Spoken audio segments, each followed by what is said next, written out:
यार पता ना इंडियन बाप लोग के दिमाग में क्या चलत रहेला। ये लोग हमेशा घर में अपन डिक्टेटरशिप चलाते रहेला रे यार। हाँ हो, ये लोग के ही लगला नो कि हम जो कहत नहीं वह सही बाटे। यार जमाना बदल गई, समय बदल गई, पता नहीं लोग के सोच कब बदली। ही लोग के सोच क्या बदले वाला बा। कब कब लागेला ना कि बाबूजी के बोल दे कि बाबूजी अब हम बोर हो गए पानी। अरे जब हम अपना आप के संभाल लेता नहीं, अपन काम संभाल लेता नहीं, तो घर ना संभाल ले। अरे तू छोड़ो तो सही। सोचे क्या बा, बोल दो एक दिन कह जाके कि अब घर तू संभाल चाहत रहो, अब तो छोड़ दो। अरे वैसे कैसे छोड़ दी हम? उनका अहंकार के ठेस ना पहुंच जाई। उनका तो यही लगा था ना कि अभी हम ए लायक भइले नहीं की कि घर संभाल सके। ये तो लोगन के मरे के दिन ले मलिका ये चाहिए। ये तो घर घर के कहानी है भाई। चलो अब क्या करिए।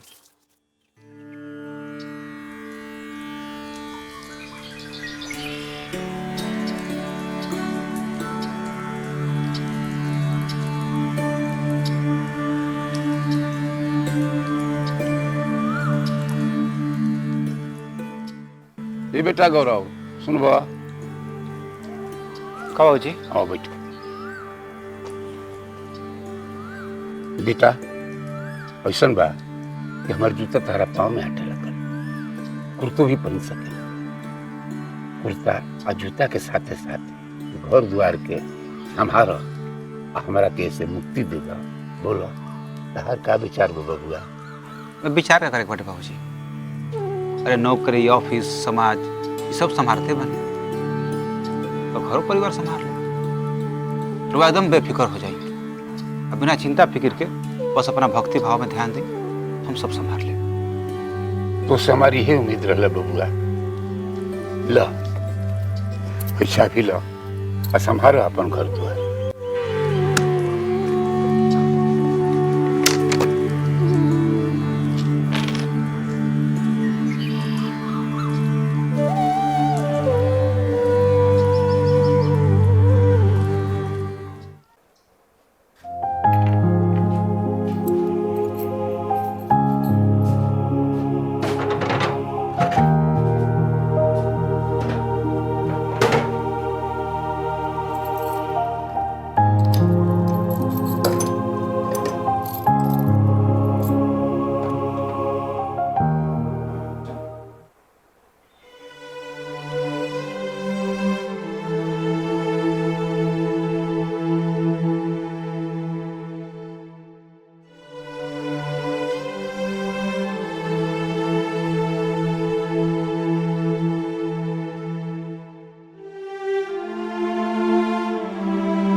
बाबूजी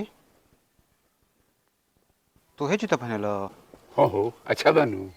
अरे का अच्छा बटे, एकरा पेनी में कुछ है नहीं खे। एकरा के पहन के चलला पर रोड पर मैं गिट्टी गोड़े में गोड़ा तटे। आ तारा कुर्ता का बगली एकदम फाटल बटे, उमे कुछ है नहीं खे। तार ओढ़े वाला चादर देखनी हो तो ओकरा में 72 को छेद बटे। आखिर ये कहीं घर में हमारा तोहरा सामान में इतना अंतर कहाँ बटे बाबूजी? बैठ।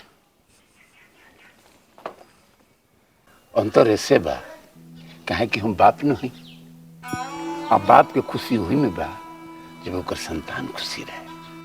बाबूजी तो अपना कितना कठोर कैसे बना लिया हो। अगर बाप कठोर ना रही तो ओकरा संतान के पता चल जाई बेटा बाप केवना परिस्थिति में बा। अगर पता चल जाई तब संतान सुखी ना रही बेटा। तो फिर तू आज हमको कहाँ बतौलो हो? काहे कि तू अब जिम्मेदारी उठाए लायक हो गई बड़ा। जिम्मेदारी उठावे वाला के दुख से दोस्ती भइल जरूरी बा। वैसे भी तू उस दिन में बाप बने वाला बड़ा। सोचे नहीं है कि कहे ना पहले ही तो के एक एहसास करा दी। बाबूजी हम इतना बेहतर बाप ना बन पाई।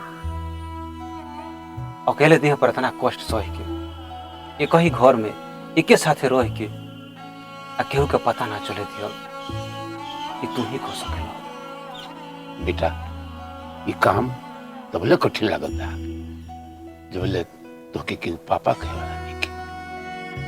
जैया तू बाप बन जीबो ये काम एकदम आसान हो जाए। वैसे भी तू जीवना के कष्ट कहता रहो तो हर माई हमार परवरिश के हिस्सा हो। ये कष्ट के हमने के कोनो मलाल नहीं के। इतना कष्ट झेलला के बाद कष्ट के मलाल ना होखे एकरा के का कहल जी बाबूजी? यह तो परवरिश है बेटा। बाबूजी ये पर हमारे बुझाइल हो कि बाप बनना इतना आसान नहीं है।